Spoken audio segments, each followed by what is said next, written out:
Hi, good morning, everybody. It's Alan again with Themis Farms.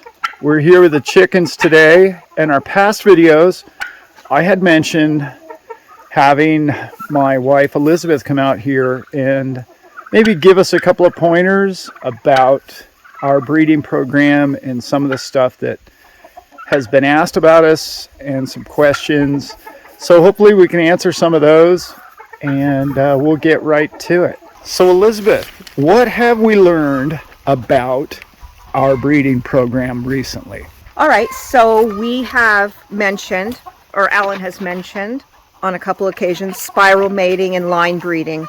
What we started out doing was trying to create a spiral mating program because for a small farm with a limited, what shall we call it, places to put coops and things like that, you can't have all these separate pens. So if you really want to breed for showroom quality, you have to have all these separate pens. You have to have a very strict regiment for keeping track of rooster and hen. And for a small farm, that's just not practical. So the breeding mentor that I worked with over the last year, his name's Kenny. Check him out. He's got Breeding Masters or something online, Breeding Academy. Check him out. He's really great. And so he and I came up with a strategy for Alan and I for these Bresses because we felt like the Bresse wasn't really being bred for selective qualities that are necessary to make sure that you ensure the proper, conformation of body, function, and form, or a temperament that chickens should have. And so you have a consistency in your flock. You have the constitutional vigor is what they call it, I think, vigor. And so we started with the spiral mating. So spiral mating is you have a group of 12 to 15 chickens. Then you have another family of 12 to 15 chickens. And then you have another 12 to 15, by chickens I mean hens. And then you have 3 of your top roosters. And the roosters then rotate between each of the pens. So you only have 3 pens, basically. And then as you go, you can be selectively choosing better and better and better birds.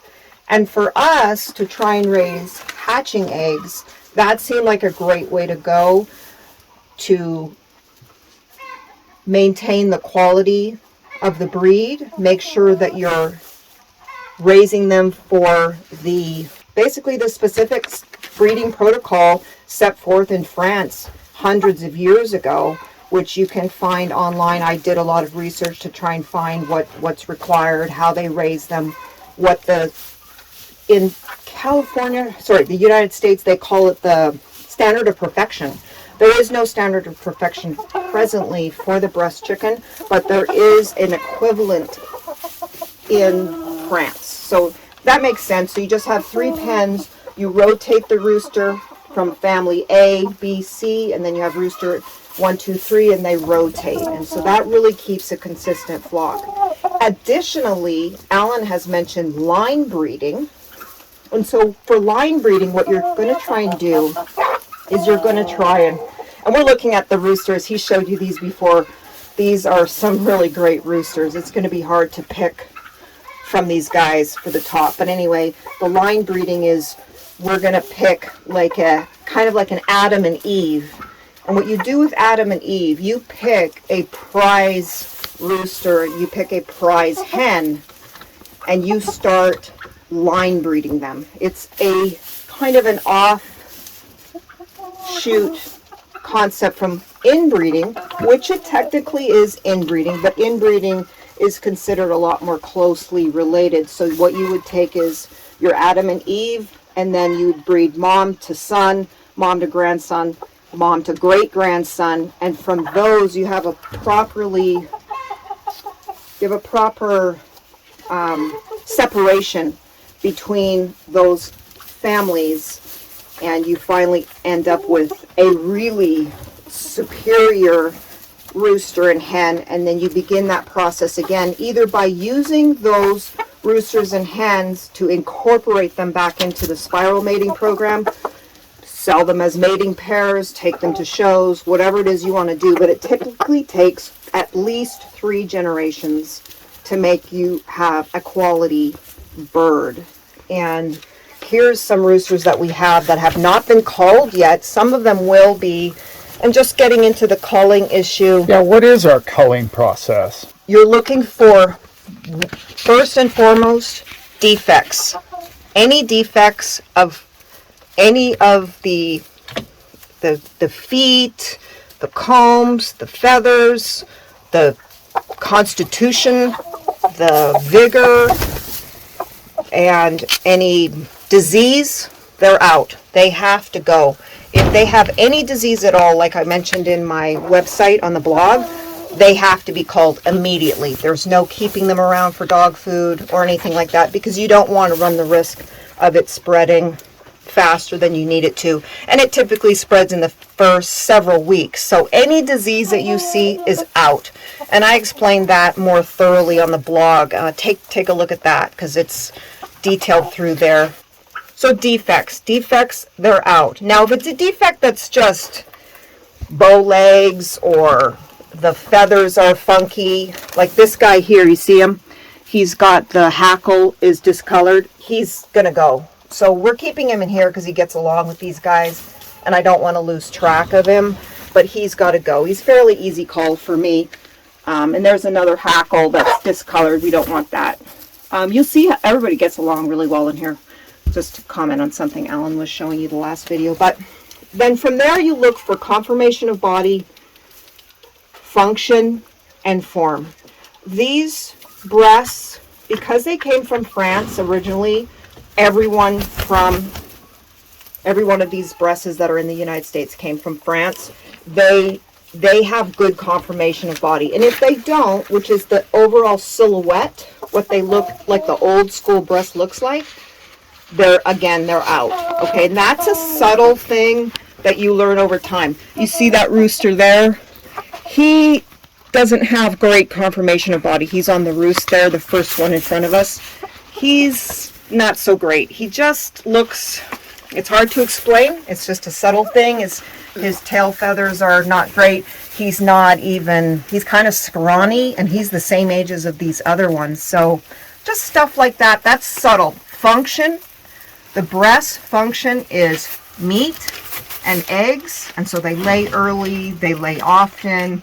The meat is marbled and great. So we're really going to focus on size without sacrificing conformation, because without conformation, you don't have function. Without function, you don't have beauty, and they all go together. So that's a very long-winded breeding that I've learned, and I'm not an expert. I'm just reiterating what I've learned from Kenny. But these will basically be for us to eat. We have raised them classic French style, as Alan explained in the last video, with the cereal and the milk, and they are very well fed in here.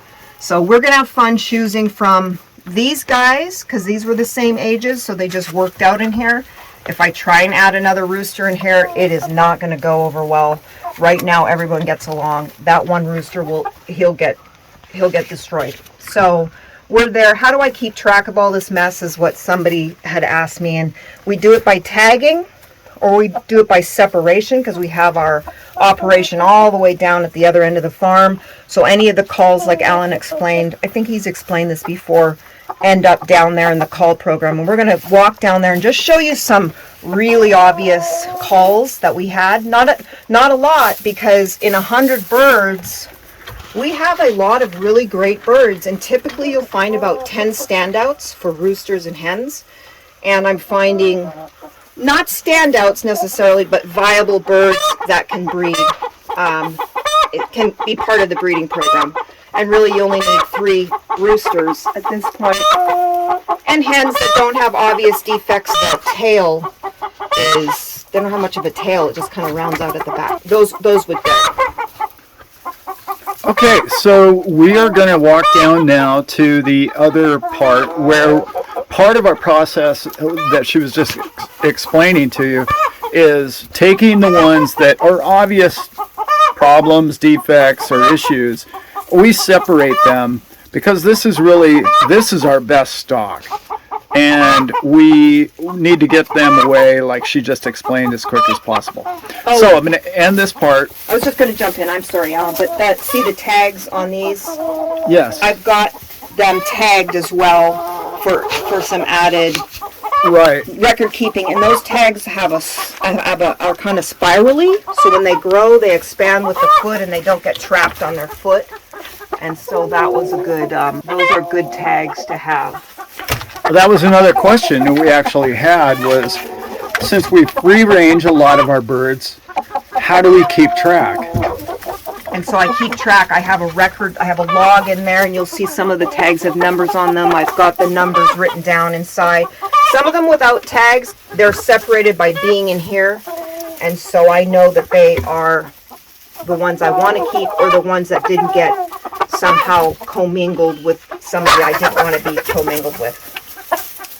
And the other thing, like Alan said, we just keep them well fed. If they're well fed, they don't have any reason to be grumpy.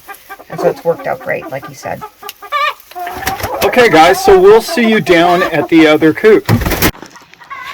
Okay, so here we are walking over to the other section, which you've probably seen in other videos. It's early December, and we're going to walk over to where the culls are, where everybody coexists in here. And this has worked out pretty well for us, huh, Elizabeth? Yeah, I love this operation down here. The chickens and pigs, I call it the companion farming. I also did a blog on that as well. And the pigs and chickens all live together. The chickens take care of the poop pretty good to keep the flies down as best they can.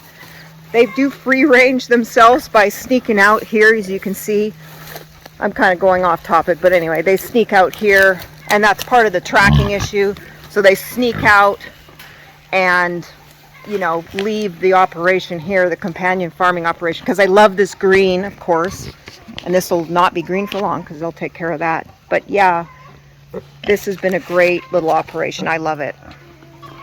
I love it. Here's some of our mule foots that we never got to. Here, there we go. Right on cue. Yeah, right on cue.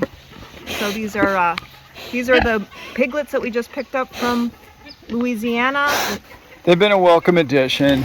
Here's one of the full-grown females, and now we have Boris right here. He's our big boar. So one of these roosters was getting picked on, and very obviously picked on back by the group that we just saw. And so I rescued him from that scenario, and you can see he's just not right with the world anymore. They're just very violent sometimes. Anyway, he was probably just not meant to be part of the group. They didn't want him, like Alan explained, getting henpecked. So I put him here, and you could see two of them there. He loves the pigs here. Same with this guy here. Back, you can't see him, he's behind, but he's got a limp and he's just not quite right, and he's definitely not a standout, so he had to go for sure. And then I've got some hens back there. I've got another one that's deformed. They're just obvious defects, just come here to live peacefully. You can see it's a wonderful life for them. And then when we're ready, we'll probably put them on the cereal and milk and either feed them to the dogs or feed them to us. Right. So instead of culling them when they're really young, we can go ahead and let them grow up, put on some meat, and be, still useful. And that's kind of what we've been doing. And like we said earlier, they really help keep the bugs down and some other stuff down here with the pigs.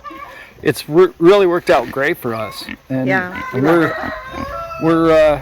going to do more of it. I love this operation, and those two, they keep each other friends, and they never join the other coop down there. They just stay here with the pigs. The pigs don't step on them or do anything. They sleep with the pigs. No, they coexist really well. And then there's our dog Bruno. Yeah. So that's about it, Alan. I think I've covered everything. Videos. Yeah, no, it's been very informative, and we had a lot of questions. I think we covered most of them. But again, if you guys have any more questions for us, please look us up at themisfarms.com. You can find our website And also we've done a few videos, and you can check them all out there. So with that, Elizabeth, we will sign out until the next video. Sounds great. Bye now.